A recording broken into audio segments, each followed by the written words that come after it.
Hello everybody and welcome to the penultimate round of the UK and Ireland Radical Race Series here for 2022 in Season 1. We take our last trip outside of Europe today at the Barber Motorsports Park for round 11 of 12, where the championship could be decided here. Despite the fact that Simon Edwards is not in attendance, he still could wrap up the championship without even turning a wheel here this evening. It's down to the other four remaining championship contenders to see if they can close the gap enough to keep this title fight alive all the way to the Nordschleife, which is our final round in 1 week's time. Edwards currently has a 50-point championship lead over Paul LeMay. Graham Brown, Paul Clark and Martin Booker are also all involved mathematically in this championship. but how many of those are going to be mathematically in contention after this round does still remain to be seen. This qualifying session, by the way, working a little bit different to what we have seen in the recent weeks, where these guys normally get 10 minutes and maximum of 3 laps. It looks like they've got unlimited laps and 20 minutes on this occasion to be able to get their lap times in. So although it looks like we've joined qualifying really quite late, we're only really halfway through, and the fastest times may well still be to come. My name's Ewan O'Leary though, and I'll be alongside Steve Proudly for the next hour or so, taking you through the action. And we were talking about this just before we came on air, Steve. It's a very nice circuit, undulating, twisting, turning, very technical circuit. Going to be a little bit difficult to pass on, but I said that last week at Oulton Park, and it ended up producing a very nice race indeed. So who knows what we've got in store. Yeah, it's one of those, isn't it? It's we've made many predictions over this series so far, and the drivers just seem to like to prove us wrong on many occasions. But this track is it's a regular, isn't it, with iRacing? It's been around for a long time, and a lot of people cut their teeth on this track. It's a popular one, and there's a good reason for that. Like you say, it's an interesting track. There's some nice long straights in it. There's some tight, twisty. There's some undulation, there's some fast corners. It's got a little bit of everything except corner names, just numbers. That is very true. There are literally none, no corner names for us to be talking of here. But there are a number of A, Bs, and even a C out there in terms of corner numbers. The Americans getting it wrong again, I'm afraid, in terms of its corner numbers. So there we are. Discussion for another day, I think.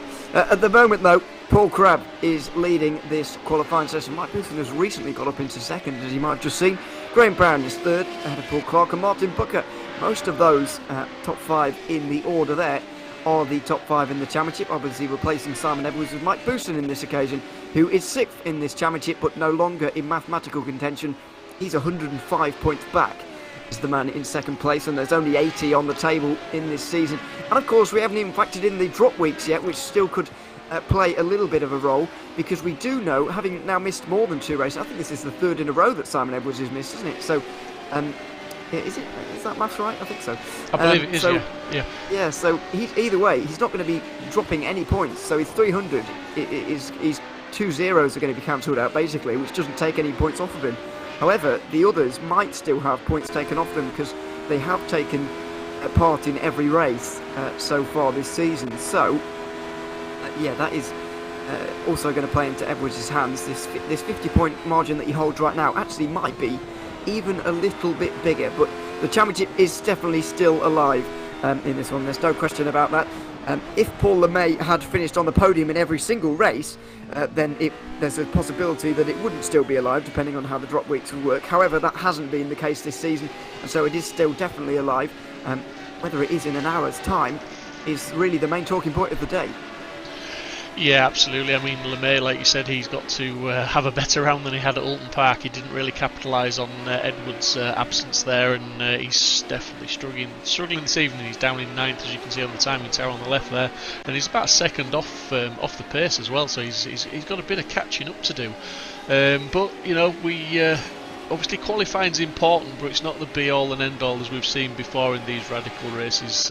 We've seen people come through the field, we've seen people have bad starts and go backwards through the field as well, so it will be interesting. It's going to be an exciting race, that is guaranteed pretty much, but it's going to be I think you'd be brave to wager who's going to come out on top of this one. I mean, we've seen Paul Crabb set the track alight before, and we've seen him being the pace setter, but it doesn't always transfer into race pace, does it, Ewan?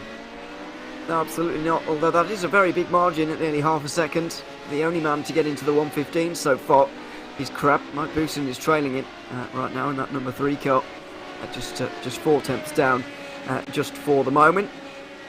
But nearly 15 minutes into this session now. If you remember back to Suzuka, by the way, which was 3 weeks ago now, you'll remember that there was a bit of a longer qualifying session. There was unlimited laps for these guys in a qualifying session, and then there was a longer race. I just wonder if that is going to be the case again here at Barber Motorsports Park. I haven't been able to get to the bottom of quite how many laps there is going to be just yet, but we will find out in about 5 minutes' time either way. And that is going to changed the tactics a little bit. I would say a little bit more. Because to get through here, you kind of need aggression, and you need to be very decisive making your moves. But if it's a longer race, there might be a little bit more patience exercise. Certainly more patience than maybe we saw last week at Oulton Park, where there were a fair few incidents, partly due to the circuit, I suppose, but also possibly due to the slightly shorter race. Everyone looking to make up time as quickly as possible, really, rather than taking their time, which they might be able to in a longer race. Yeah, absolutely. But I mean, talking about tactics and things like that, the setup, we've seen that have play massively into the tactics of racing. We've seen guys running, one extreme to the other, low downforce and high downforce, and track like this one, it does demand some downforce. It demands a big amount of downforce on some of these corners, but then obviously you have got the straights that we talk about, where potentially you want lower downforce to get speed, and we've seen many overtakes with due to the fact that cars are running vastly different setups. So I'm wondering how that's going to play tonight, and if the usual suspects will be fast on the straights, slow through the corners, and whether we're going to get some sort of yo-yo battles as we've seen before. Yeah, we have seen quite a lot of those. Less apparent at Oulton Park last time around because it's very twisty, and this circuit might be a similar story. But if we think back to Hockenheim especially, that was a very seesaw race between a few of the drivers. There were some fantastic battles between those on the high downforce and low downforce settings. James Child, by the way, is on screen at the moment. 19th position right now. And I wouldn't be surprised if in 3 minutes' time he's on pole. Because that's almost exactly what happened when we were here 1 week ago at Oulton Park. In case you weren't with us, the very final lap of the day was the very final man to complete his very final driver, I should say, to complete his lap. His 3 laps, of course, third and final lap with seconds to spare. He stuck it on pole out of absolutely nowhere, gaining about a second on his final lap time, and that was possibly the biggest surprise of the season, really. 1.5 seconds this time, so it's an even further step, and maybe a step too far for him this week. But that was an absolutely magical qualifying performance for him last time, and he made a decent account of himself in the race. Wasn't able to hold on for the win, but that qualifying performance will be very, very memorable for him, I'm sure. Yeah, for sure. I mean, that was, it was straight out of the textbook of how to qualify, wasn't it? It was an awesome performance, and he again, a driver that proved us wrong, or proved me wrong, certainly, because I think he was in round about 7th or 6th position after his first flying lap, and then I commented that he'd probably do well to gain a couple of tenths to get into P5, I think it was, and that was it, onto pole. He gained a lot more than a couple of tenths, and like you say, he did have the race pace as well. He transferred over into the race, and he held a good count of himself, and had a pretty good race, and it wasn't an easy race, but he had a good race. He certainly did. Was running inside the podium places all day long, and wasn't able to convert into a race victory, but it was still a decent performance from him. Of course, in the last couple of weeks, we've seen 2 new winners. It's been all John McCutcheon or Simon Edwards so far in the first 8 rounds, but rounds 9 and 10, Graham Brown and Martin Booker have been able to take victories. Are we going to see a 5th different winner in this series here today, Barber Motorsports Park? Less than a minute now until the end of qualifying, and here's Paul Crabb. He can almost cruise around at this stage, 4 tenths, and he's been holding that margin for a very long time. He raced out to a lead early on in the session before we came to air, and it stayed the same in this first the latter 10 minutes of this qualifying session. So complete domination from him. It doesn't look like he's going to be touched here. No, and he's a man that has given us some good racing throughout this series. I'm remembering back to, I think Okayama was one where he dropped down the field early on, and then he had a good fight back, and then got involved in another incident, then had another bit of a fight back. And we're not talking about long races. That was all in sort of round about 19 laps, I think. So he's certainly he doesn't always make life easy for himself in the race, but he will always give you a good account of himself, and he will battle hard. Good to see him being pretty consistent in this qualifying session. He's pretty much done the more laps than anybody else. I think there's only there's 3 other drivers on their 16th lap, like Paul is. So he's certainly getting the track time in, and hopefully that's going to transpose over into good race pace, and more importantly, good consistency. Yeah, blimey, 16 laps. We haven't seen that in a qualifying session all season long. We did, as I mentioned earlier, have a longer session at Suzuka, but that's a much longer circuit and a much different one. Although its twisty nature is not dissimilar to this circuit here in Alabama, of course. If we go look at Paul Clark, surely he can't have made the line there. We're nearly a minute past the checkered flag, and I don't think he will have made it, but he may well have done. This is the most unique section of corners I've ever seen, by the way, coming through what is called 7, 7A, 7B, 8, and then 8A. So that's just a complete mess, isn't it, really? But it's a bit of a hop, skip, and a jump there. The right-hander are pretty normal. Then you've got to really barrel yourself over the curb on the left-hand side and make yourself through almost like a kind of rally hairpin where it's opening on the way out. You don't often see that on racetracks. You normally see that on the open road, but we've got one here. Yeah, it's going to be a real action zone, a bit of a point of interest for everyone. So as the RAC man waves his checkered flag furiously, as you can see, he'll have stiff, sore arms at the end of the day, I'm sure. It's going to be Paul Crabb lining up on the front row of the grid, and he's going to feel very confident going into this race. Mike Bouson's alongside him, but wasn't able to even get into the 15s. Which Crabb was the only one to do so. Graham Brown and Paul Clark are going to be just behind him, and then Paul LeMay, 5th in that qualifying session there, 2nd in this championship fight. He needs a top 20 at the very least today to keep this championship alive, and probably a bit more than that if he has realistic eyes on taking it. Martin Booker alongside him in 6th place. Darrell Taylor is 7th ahead of Sergio Cruz. Then we've got Jamie Bird and Ray Peasley rounding out your top 10. Colin Wynn has just missed out on that top 10, and so has Martina Ward. They're going to be on the 6th row together. Then it's going to be Michael LeMay and Dave Kirkman. Tim Adcock rounds out your top 15. Graham Brown is 16th ahead of James Charles. James Child. Phil Jocelyn is in 18th. Phil Glover 19th. Guy Robertson's 20th, and Dave Dowson, after not completing a lap time at all, is going to be bringing up the rear of this grid.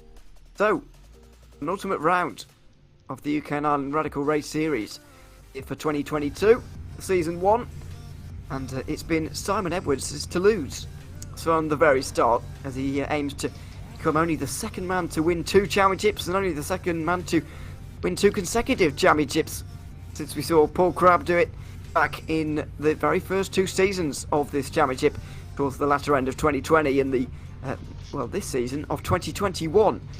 Paul Crabb obviously trying to do his best to put an end to that. He obviously can't do much about it from 13th in this championship. It's been a bit of a lacklustre season for him. Only 2 top 5s, but surely today it's going to be his 3rd and maybe even the top step of the podium. We're lights out at Barber Motorsports Parking. It's not a great start. Mike Bouson is able to get alongside him almost, but not challenge him into turn 1. It's 3 wide in the background. Paul LeMay involved, and he doesn't really want to be, because he's trying to pick up as many points as possible today. He gets through nice and cleanly in 5th position, fortunately for him, as they run up the hill and then back down again into the hairpin, where we really are going to see some action into the left-hander. Late on the brakes for everybody as Paul Clark is making moves down the inside of everybody. Paul LeMay just being pushed out ever so slightly, but he's got the inside line for turn 7, and he should be able to hold on here, and he does for this 5th place. Later on the brakes, here down the hill, a very tricky braking zone. He holds on though. Nice clean start from everybody though, the 21 cars making their way through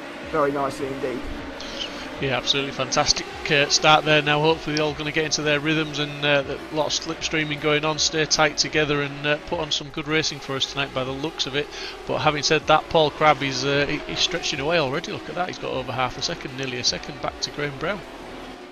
Yes indeed, as I think Guy Robertson might have, and Mike Bouson's off somewhere. Mike Bouson's definitely off because he's dropping down the order quite rapidly.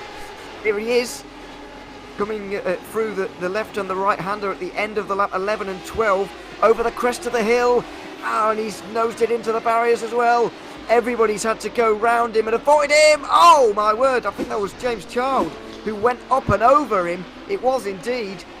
That was an unfortunate moment there. Everybody going to the outside. I think Child might have been already side by side with someone, had no choice, and was ramped up over that radical. Not good for him, not good for anybody. But Mike Bouson out of 2nd place off of this start over the crest of the hill, which is so difficult to manage. Yeah, and all that's played into Paul Crabb's hand though now with that 1 second, well just over 1 second back to Graham Brown and Martin Booker, further couple of seconds back down the road. So the top three now have gone and they've split up a little bit now. So it's all battle in midfield and onwards. But it'll be interesting to keep an eye on those gaps to see if Paul Crabb can extend it any further, and more importantly, will Graham Brown be able to hang on and maybe close back down on Paul Crabb. But we will see if that qualifying pace was a good marker for Paul Crabb for this race. Yeah, is it representative or not? That's the real question. 1.1 seconds right now. Graham Brown is doing his best to drop the rest of the field as well, by the way. And he's he's not doing a bad job of it either. Jamie Bird very wide through the right-hander there, and Sergio Cruz here very solid in the races. Not often very flamboyant, you would say, but often doesn't make any mistakes and just picks up the positions as and when they come. He smashes the curb at turn 1 and through the very long turns 2 and 3. It's so long they had to name it twice.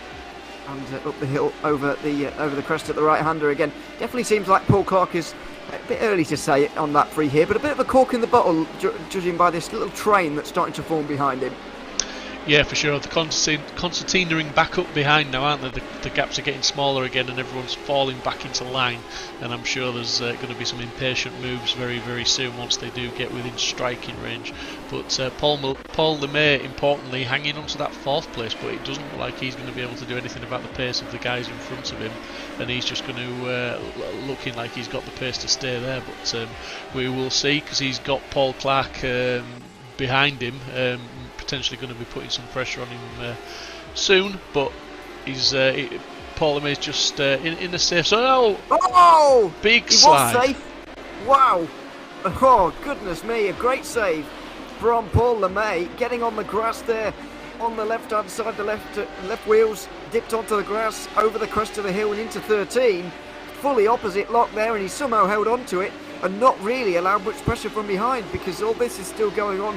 Clark did have his eyes in the mirrors, I'm sure, there into turn 1, but Cruz wasn't able to make a move, and this is turning into quite an exciting battle for 5th position. But what a save that was from Paul LeMay. I've no idea how he didn't go around there, but somehow he's kept it on the straight and narrow, and he's retained 4th place. That was a combination of commentator's curse and lucky cameraman having the camera in the right place at the right time, because that was probably one of the saves of the season, to be fair. That was pretty spectacular.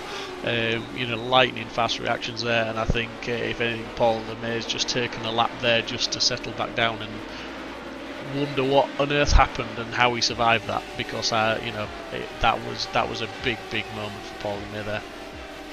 Yes, I can't think of a bigger save and a better save from anybody this season. That was fully on the limit there. We go through 10 and 11 over the crest of the hill, which has provided so many problems for everybody today. Oh goodness! And speaking of problems, this is a big one through the chicane. Phil Glover trying to make up a position on Graham Brown, and Martina Ward looking to get herself involved in this one as well.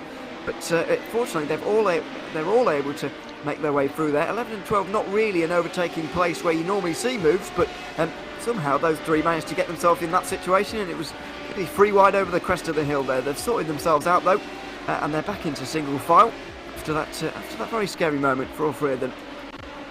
Yeah, absolutely. It just takes little moments like that when they're running so tight together as they are now. One little mistake, one slight wheel onto the grass just to cost yourself that split second, and that's it. In a train like this, you could soon lose 1, 2, 3 places, and it could be race changing for you. But at the moment, they're all doing a pretty good job. They're all circulating very well. No real close battles at the moment. People are just close enough to be keeping the pressure on. As we're seeing Kirkman here, he's looking at Michael LeMay just ahead of him, and he's just sitting in the slipstream there, and LeMay's in the slipstream of win ahead. So this is a nice little 3-car battle as well, and that's what we find with these radicals, don't we? They seem to sort of split into their little battle packs as we just go back to Ward again, and she's coming under pressure from Phil Jocelyn behind there again, but just manages to stay out of the way. Yeah, we are seeing this quite often. Very wide from Graham Brown just up the road there. Phil Glover might be able to give him a hard time. He is doing. That's the lap cart he's going through on. That's Graham Brown there in the lime green with the lime green accents. through on one of the lap cars, and that is well, it must be Kai Robertson. We saw there. Not quite sure where he came unstuck actually, because it was Busson and Chard who had that incident at 13. But either way, Martina Ward looking pacey at the moment and trying to get through on Phil Glover. Oh, late defence from Glover, but Ward's sticking it down the inside anyway. Great racing between the two of them. Room given by the both, and out of turn 5 they go through the kink at turn 6 and into 7. It's going to be Phil Glover on the inside line, and surely he's going to prevail, and indeed will do. But yeah, commitment for both of them on the brakes there. Downhill into turn 5, very close, but no contact made. Yeah, absolutely, keeping it nice and clean, and just all fair, good battling. And Phil Glover there just extending a little bit of a gap now, and just giving himself a little bit of breathing room. But we've got still got another battle pack here, which is pretty tight, and looks like Wynn's just coming under a little bit of pressure from LeMay behind him right now. Yeah, he certainly is. Looking at things now.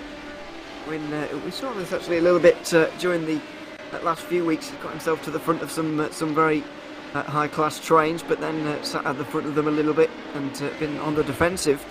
But looks like that's over to Michael LeMay at the moment, as Kirkman is trying to make a move through 2 and 3, down the inside into 5 quite possibly, but not able to do it, even though he scared Michael LeMay just a little bit into the braking zone, and that's going to be a very easy move by the looks of things. Just drove right through on the inside line.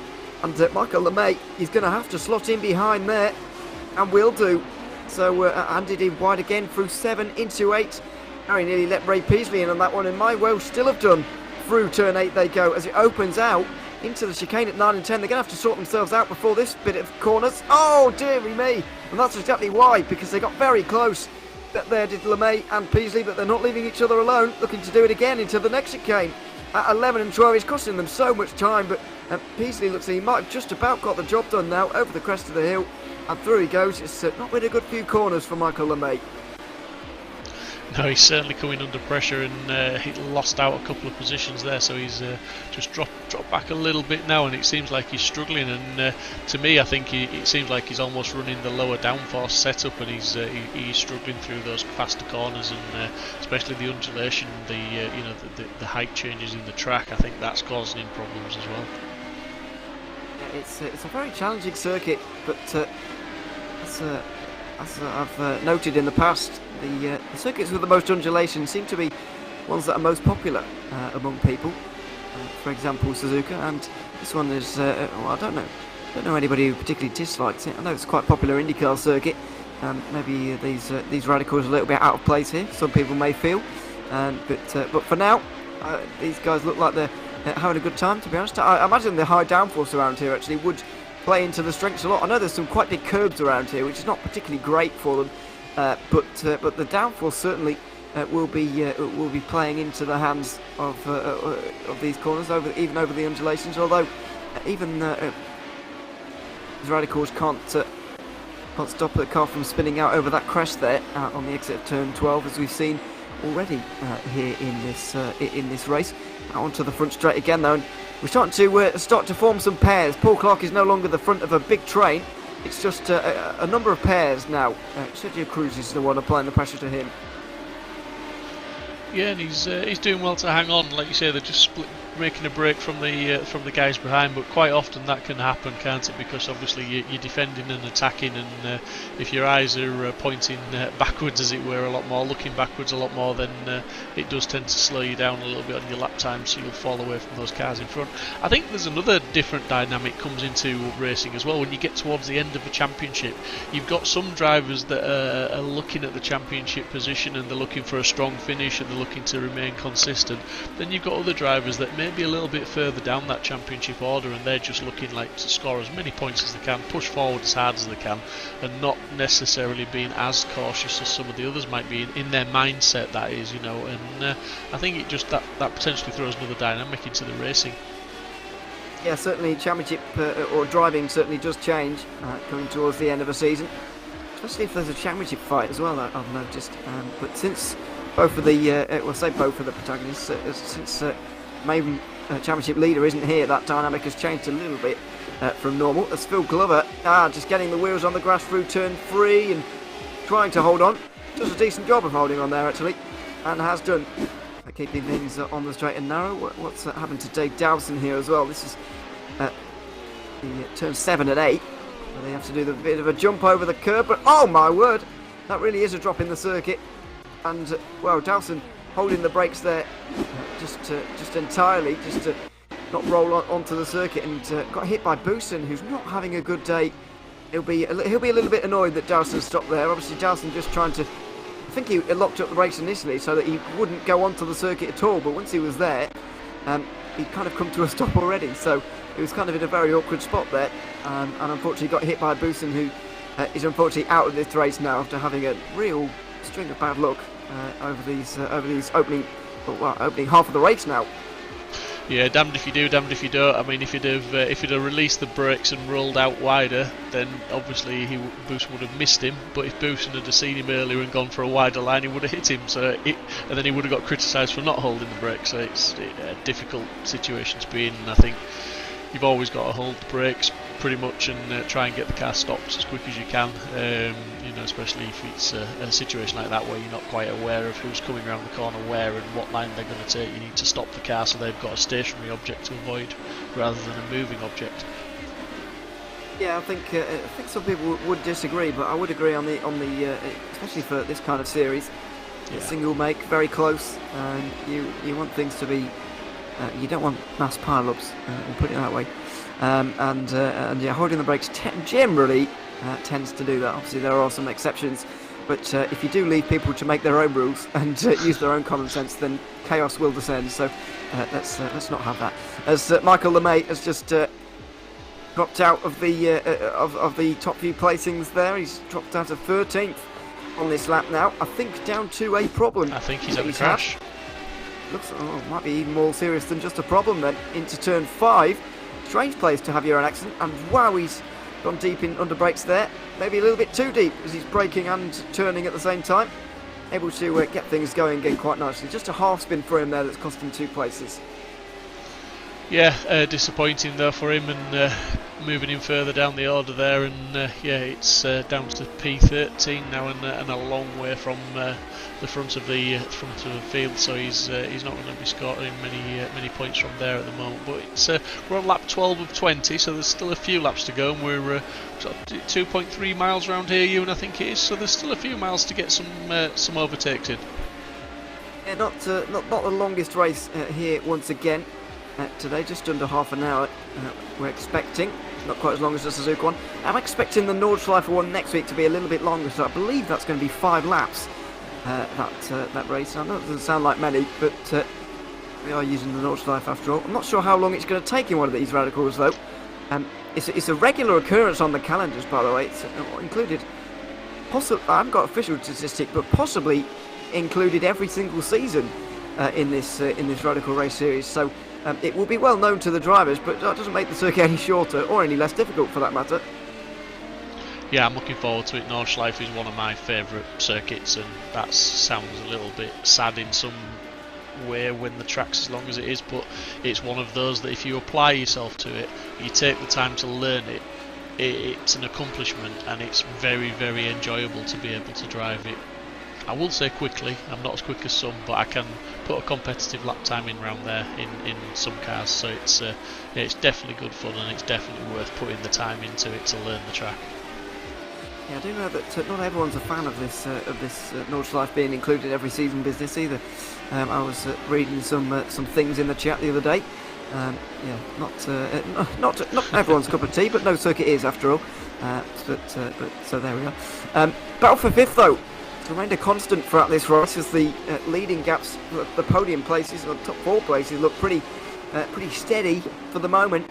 Paul Clark on the defensive for most of this race. Sergio Cruz has been applying a lot of the pressure. Darrell Taylor has been here as well with Jamie Bird. Colin Wynn's not too far away with Dave Kirkman either, so plenty of things to be watching just inside the top 5 here. Is that a spider on the side of the circuit? It is, Did yeah. I just see that? I noticed. What is that doing there? I was going to ask you the same when we were in the build-up to the show waiting to come on air. I did catch it a couple of times on the scenic track cam, and I did wonder, and I thought, yep, I'm definitely seeing a spider, but I'm not going to ask because I may appear to be stupid by having to ask that question. Well, I didn't intend to ask either, but it was just a pure natural reaction that just came out of me there. I'm sorry about that. It was a bit unprofessional of me to just blurt that out, but never mind. It's worth noting there is a spider on the side of the circuit, so there you are. Anyway, Darrell Taylor, it looks like he's the one who's been applying the pressure in the last couple of moments, or he's at least been putting a bit of pace on, because if you remember, these two split up, or this four, I should say, split up into a duo of pairs, because that's the thing. And recently, Darrell Taylor's started to bring Jamie Bird back into play again. And over the last couple of moments, the gap between Taylor and Cruz has actually been the smallest of any of the cars inside the top four. Very committed through 7 and 8 there, down the hill and out towards the two chicanes. But as I said before the start of the show, very, very difficult to overtake around here. You know, there's no real big braking zones. Turn 5 is the real big braking zone, but there's a lack of a long straight before that for an overtake to really happen. So you really do have to take your opportunities and seize your moments, really, at a circuit like this, because there are not going to be many of them. Yeah, we just see Taylor he's looking to put pressure on Cruz ahead, isn't he? But he's definitely he's dropping Bird a little bit behind him now. But it'll be interesting to see how it pans out now, as they'll be giving themselves the hurry up now as we're on lap 15 of 20, so that the laps are ticking by and they are starting to run out of time. But yeah, it's not over until that last lap, and we've seen things change on the last lap, and these guys are certainly close enough to make things happen. But it's looking like, as well, Michael LeMay, he's regrouped himself and he's looking to have a go at Tim Adcock ahead. He's catching him, and he's within, he's just under 4/10 now of him, and he's looking to start making himself very large in Tim's mirrors, and maybe put him under a bit of pressure and force a mistake. Yeah, absolutely. He's picked himself up well after that half spin he had at turn 5, which they've just gone through. Now we've got Martina Ward. She's been applying the pressure to Phil Glover the entire race, and this is the best overtaking opportunity on the circuit. Ward was nearly able to use it to get through a number of laps ago, but not able to use it this time either, in terms of getting through there. So staying behind in 17th just for the moment. But yeah, getting very close inside the top 5 here once more. As we enter the final quarter of this race, I would like to remind you as well about we're talking about late finishes and last lap passes and all that kind of thing. If you cast your mind back a good 6 weeks ago now to Interlagos, the battle for the win between Simon Edwards and John McCutcheon came down to the very final lap, and it was less than a tenth of a second between them for the overall win in that race after all of those laps of racing. So things can happen very late in this series, and it may well do here now. You've got to think that Cruz is at least going to have a go at some point for this top 5, because he's been sat here the entire race. He's not just going to lie down for this one. He's only had one top 5 as well so far this season, so it would be nice for him to get another one. He's going to have to try a little bit harder if he wants to. Yeah, for sure, and I tell you what is interesting as well, watching some of these cars, and definitely with Martina there, and I think Paul and May showed it as well, some of them are attacking the corners with different lines. You know, they're looking to maybe go into the corner a bit deeper to shallow off the exit and get onto the power sooner and give themselves more speed down the straights, and I think that's obviously referenced the different setups that they're running. So there is a few lines that are looking a little bit different, and sometimes the cars appear to go a little bit too quickly or a bit too deep into a corner, but I think sometimes that's fully intentional. That's their line to get a better speed down the straight and maybe try and extend their advantage or close the gap ahead, whichever they're happening to, whether attacking or defending. Yeah, it's not the most difficult circuit to defend on, it has to be said, but you do still need to hit your marks, do your job and all that. That's a bit of defending from Phil Glover, taking the inside line through the very, very long 13 and 14. Or more 14, the longer part there. He's just taking a tighter line, because normally, as we've seen earlier, these guys swing out wide there to try and get a nice line through. But you do leave the door wide open if you're doing that, which is not ideal when someone's right behind you. Dave Dowson just pulling off there, I'm afraid. His day is going to be done. Difficult day for him, you would say, because yeah, those issues earlier on have really hampered him, and he's going to be our third retirement of the day. It looks like the damage to his car pretty telling, and he's They've been forced to retire from this race. Meanwhile, we have who has dropped out of this front group? It was a battle for fifth. Darrell Taylor wasn't even involved in that fight, but no, he was. Excuse me, but he has been in an incident. There it is, a spin at turn 8. It just shows how easily it can go wrong around here. Yeah, for sure, that's it, isn't it? You know, you come into the closing stages of the race as well now, so this is when you definitely do not want to make those mistakes because you have the least amount of time to pull it all back. But Paul Clark is definitely starting to come under some pressure now from Cruz behind him. He has closed that gap up, but Clark has not managed to really close in too much on LeMay ahead of him. So LeMay, as they're all jumping that curve, being very brave there, and actually Clark went a little bit deep, really wide. And was that LeMay off? But LeMay went off there. Oh dear, he was looking to pick up a great haul of points there from 4th, but now he's down to 7th. This is the curb that caught out Taylor 1 minute ago, and he keeps out the barriers, but he does lose places. Now this is the battle for 4th between Clark and Cruz, and this is all getting very, very interesting now between the two of them. Only 2 laps to go, including the one that they're about to start, but Paul LeMay drops to 8th and he's under pressure for that place as well. That singular mistake costing him 5 points, and it could well be an all-important 5 points in the course of this championship. Is he going to be able to overhaul Simon Edwards in this one? It's going to be very, very difficult for him to do so, he's continuing to pluck away, but not gaining enough points for another week. You know, we said it last week, but it's happened all over again, I'm afraid. He's dropped points late on. Yeah, when I saw him attack that curb, even though we were following Paul Clark, I saw LeMay go over that curb and get airborne, and even Clark actually took a big chunk of the curb, and went deep into the corner, but he managed to stay on the track, and I did think for one split second as they just a little bit more respectful that time around from Clark, and just ran over the edge of the curb and didn't get airborne there. But yeah, it was an accident waiting to happen, was that. It was a chancer's move, as it were, to take as much curb as that, and unfortunately LeMay paid the ultimate price there and off and onto the grass. Yeah, and look at the speed at which Jamie Bird has caught up to these two, by the way. It just shows how difficult he is to overtake. Bird has got quite a lot of pace over these guys, but he's not really been able to close. He's not really been able to make a move despite how quickly he closed. Final lap though for Paul Crabb, the 2-time champion. Looks like he's going to become our 5th different winner in this championship. He's not been here for too many of the races, about 7 of them so far, as Phil Glover, I'm afraid, is retired from this one. He's picked up some fairly hefty damage somewhere, but yeah, Crabb, this is only his 3rd top 5 of the season, and it's going to be his first win for a little while as well in this championship, as Jamie Bird really quick towards the end of this race now. Outside line on Sergio Cruz has been doing all of the attacking in this race. He's all of a sudden having to defend into turn 5 on the final lap, but that's too wide from Bird, and now there's no real glaringly obvious opportunities for him to make that overtake.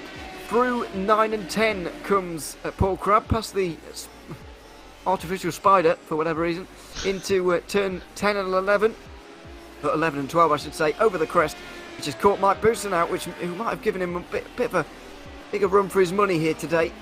But in the end, Crabb was able to run away with this one. Through the final corner he comes, and over the line. It is a comfortable victory for Crabb. 20 laps complete at Barber Motorsports Park, and he is victorious when the checker flag flies. Nearly 8 seconds over Graham Brown and Martin Booker.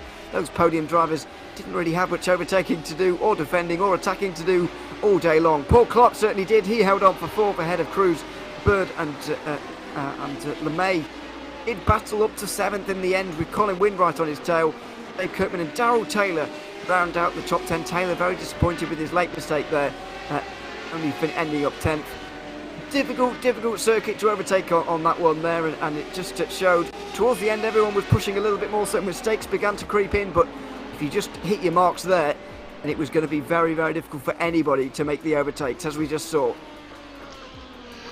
James Child having a different race this week, certainly down in 16th place, and that's a little bit of a difference from last week. Certainly is.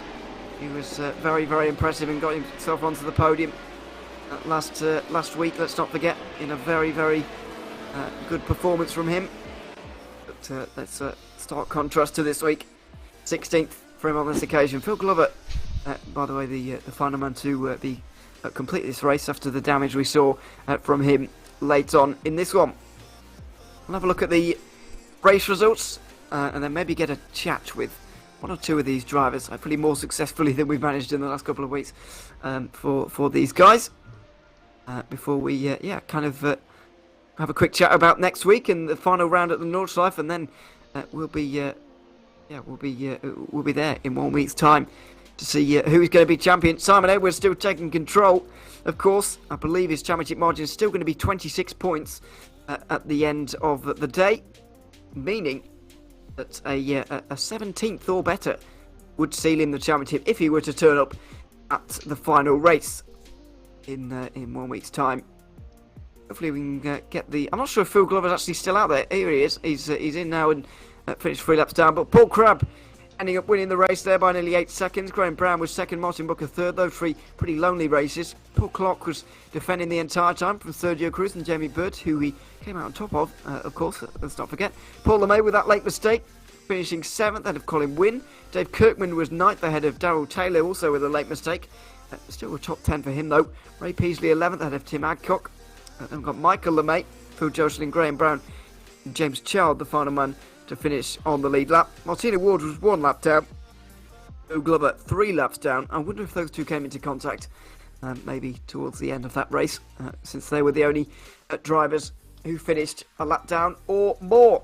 Let's get a quick chat then with a couple of these drivers, starting with Paul Crabb, who we've brought in to join us now. Hopefully we'll be able to hear from him loud and clear. Paul, it's good to have you here. A runaway victory really for you on this occasion, nearly 8 seconds. What was your feeling throughout that race? I mean, Mike Boosson fell off very early on with that little mistake from him. At what point did you feel like you really had that one in the bag, because you weren't really ever challenged in that race? Yeah, Graham Brown was behind me, and he was keeping about 1 to 1.5 seconds for the first, I think, 5, 6, 7 laps. And I thought, one tiny slip up and I'm doomed. But then I managed to start getting a bit of a rhythm going and gradually eased away from him. So, yeah, about halfway I thought, yeah, this is in the bag if I don't screw up. And that was easier said than done, I suppose. What was it like driving here at Barber Motorsports Park? I've always found it very difficult to hop, skip and jump over the curbs, as I've been saying all day. It looks like a very difficult circuit in these rally cars, but how did you find it? I really like it here. I think it must suit something I do, because I go hammering across that wiggly chicane thing. I just straight line it across it and turn right at the bottom. And then the fiddly section coming onto the main straight, it's just one controlled big long slide getting in there into the right hander. And yeah, I see the setup I've got or whatever seems to have suited it well. I never felt like I was struggling, so that's probably what did it for me. Fortunately, a couple of the really quick guys weren't here, so it made me look a bit good. Well, I think you're taking some credit away from yourself there, to be fair. It's nearly an 8-second victory here in this championship. It's one of the bigger margins we've seen this season. So, congratulations on that and your victory today, of course. But we'll let you go now and enjoy it. But, thanks for coming to talk to us. Okay, thanks, gents. Thanks very much to Paul Crabb for joining us after his race victory. And there you can see possibly the decisive moment just in the background there when Mike Boosson slid into the wall coming over the crest of the hill. Martin Booker was third on the day. Let's talk to him now as we bring him in. Martin, good to have you here once again. Third place for you on this occasion. A bit of a lonely race, really, for you, I would have said, in that one. How did it feel as you were driving along there? Did it feel like a lonely race? It felt anything but, actually, because I had Paul LeMay breathing down my neck just out of my draft, and every time I sort of upped my game a little bit, I made a bit of a mistake and he was sort of back on. So yeah, if it looked like a Sunday afternoon poodle round from the outside, it certainly wasn't from within the cockpit. It certainly wasn't kind of all out battling between the two of you, but yeah, I understand it was very intense. But between the two, what was it like in terms of terms of trying to make a move around here on somebody else, I know you weren't really on the attack, on the offensive much throughout that race, but on the defensive a little bit more, and didn't have to do an awful lot of defending. But this circuit's so tight and twisty, people seem to be finding it very, very difficult to get through. Is that something that you guys have kind of recognised when you come to a circuit like this, that it's just going to be very, very difficult today? I got no idea how to overtake anyone because I've not tried it. I did about half an hour's practice earlier and then rocked up in the session today. But I mean, the only person I overtook all evening was Paul Clark off the line, I think, and that was it. You got your usual sort of suspects, like the sort of big stop down into the hairpin there, and perhaps if someone has a wiggle, you get past them on the straight. But yeah, other than that, it's tough. Yeah, it certainly is, and a tough race for everybody. But third place for you in this one, so congratulations on that. Thanks for coming to join us. Thank you very much. There we are, Martin Cheers. Booker from third position in this race. It doesn't look like we'll be able to be joined by Graham Brown on this occasion, unfortunately.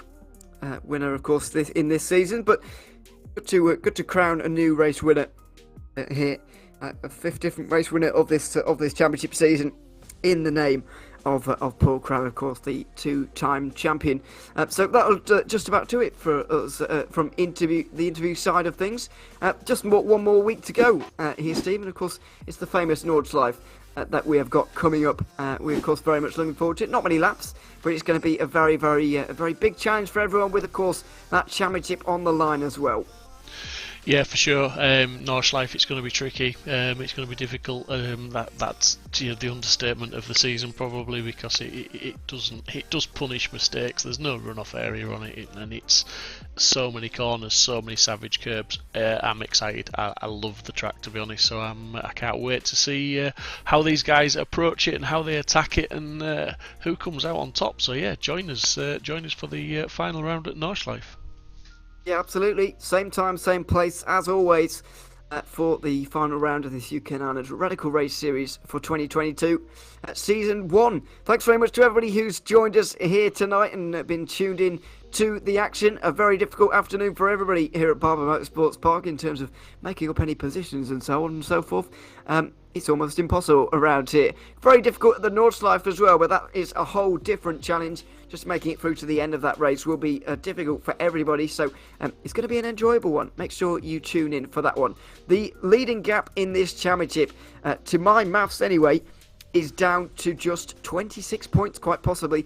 We will update you on that, of course, at the top end of the show next week, but it's going to be a cracker. Nordschleife and a championship on the line. What more could you want? Same time, same place. Look forward to you joining us then, but for now, from me, Ewan O'Leary, and Steve Proudly alongside me, it's goodbye for now.